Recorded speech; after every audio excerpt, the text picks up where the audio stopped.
guys, what's poppin'? It's 12:30 in the morning. I just got home from work.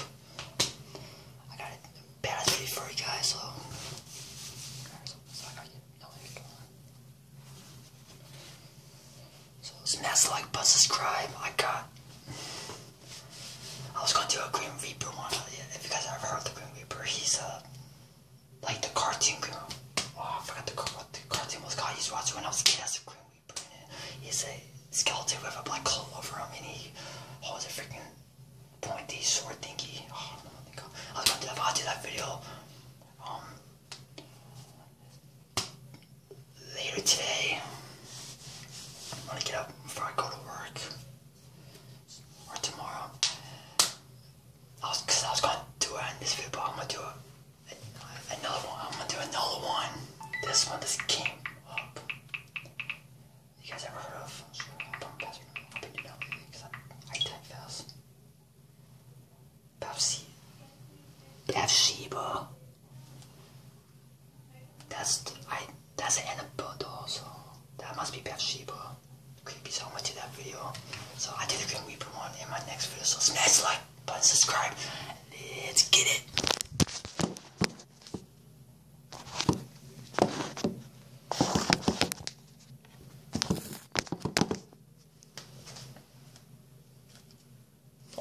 And welcome back to the most inquisitive channel on YouTube, Life's Biggest Questions, the place where we can't help ourselves when it comes to dreaming up an imagined world where demonic entities are as common as a garden gnome. What's going on, guys? As per usual, I'll be your spirit guide, Jack Finch, as we scramble around the basement, hope to high heaven that our exorcism classes have paid off, and curiously ask the question, what if Bathsheba was real? Roll the clip. Bathsheba! By the power of God, I condemn you back to hell!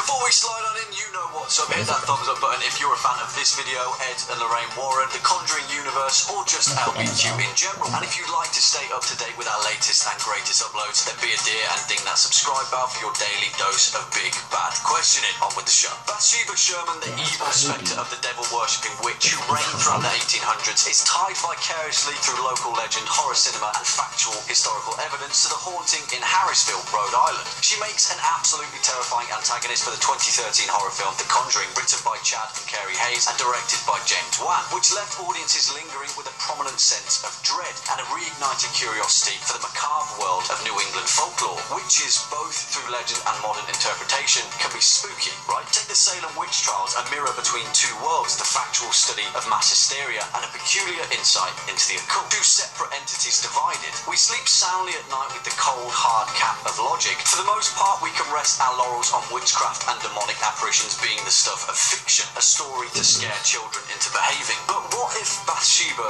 was real? Well, I hate to break it to you, but she was. To segue, the name Bathsheba is interesting enough in itself, and while it may sound like a demonic utterance, it's actually badass and rooted in some pretty heavy history. The name consists of two elements, the first being Bat, meaning daughter in Hebrew, and the second being Sheba, meaning seven. As a whole, it means to make an oath. An oath to who, you may ask? Well, in this case, perhaps the devil. But I'm avoiding that correlation and saying nothing, or am I? According to historical records, Bathsheba was born Bathsheba Thea in Rhode Island in 1812. She married fellow Rhode Islander Judson Sherman at a small ceremony in Thompson, Connecticut on March 10, 1844, adjudicated by Vernon Stiles, a local justice of the peace. In actual fact, Bathsheba and Judson were a fairly well-off couple, where Bathsheba filled the role of housewife and Judson worked as a farmer on their land. The two of them eventually had a child in March of 1849, where Bathsheba was 37 years of age. There is an allusion to the couple having 3 other children as well, but none of them survived past the age of 7. A red flag? Perhaps we'll see. If we take New England folklore as gospel, then Bathsheba Sherman lived an incredibly nefarious life, but this is the point where historical lines are blurred, a demonstration that sometimes a society chooses to fill in the gaps themselves. The tale has varying degrees of severity, but we'll try and fill in all the holes as best we can. Suspicion initially grew when an infant child mysteriously died while in Bathsheba's care. After the baby's death was examined, it was found that the mortal wound was caused by a large sewing needle that had been impaled at the base of the child's skull. Eventually, a court found that Bathsheba was innocent of any wrongdoing and was in no way related to the infant's death. Although she was legally cleared of any misdeeds, the public, however, were not so convinced. As the legend goes, Bathsheba was actually related to a woman named Mary Town East Misty, one of the many witches who were controversially executed in the Salem witch trials of 1692,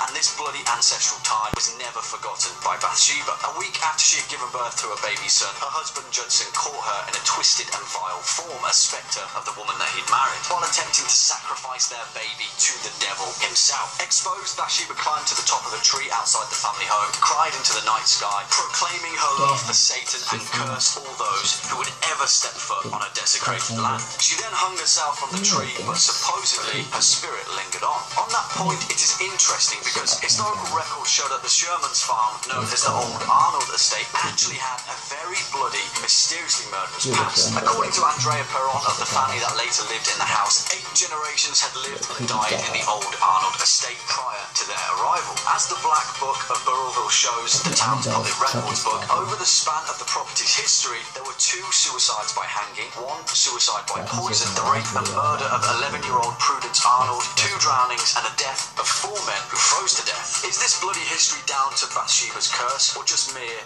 unfortunate circumstance? As with all things old and mysterious, it is hard to tell. So what happened with the haunting in Harrisville? The Perron family, plagued by a perturbed spirit, allegedly punctured repeatedly with a sewing needle from an unknown force and fell victim to over 10 years of violent paranormal activity. But 10 years, that's a long time to live under the threat of a malevolent demonic witch, right? The Perron family, Roger Perron and his wife Carolyn, purchased the property in the winter of 1970, a place to raise their 5 daughters, Andrea, Nancy, Christine, Cynthia and April. Eventually they moved out in June of 1980 after paranormal investigators Ed and Lorraine Warren advised them that the property was plagued by demons. Bathsheba, a folk tale that was responsible for the grave misdeeds of the past. Perhaps they were wrong. Perhaps Lorraine had struck lucky with her investigation and found a local legend that fit neatly as an explanation to the unexplainable. It's comforting to have reason, isn't it? Even if it is a demonic spirit. Well, unfortunately, that's all we've got time for today, folks. What are your thoughts on the Bathsheba legend? Speak your mind in the comment box down below. Cheers for sticking around to the end. If you've enjoyed this video, go. Alright, that's the end of it.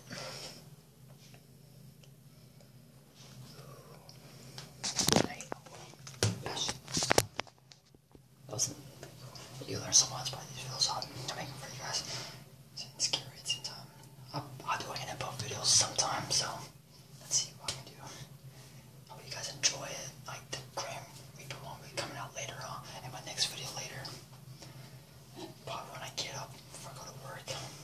Between noon and around noon, 2 o'clock, because I'll get up.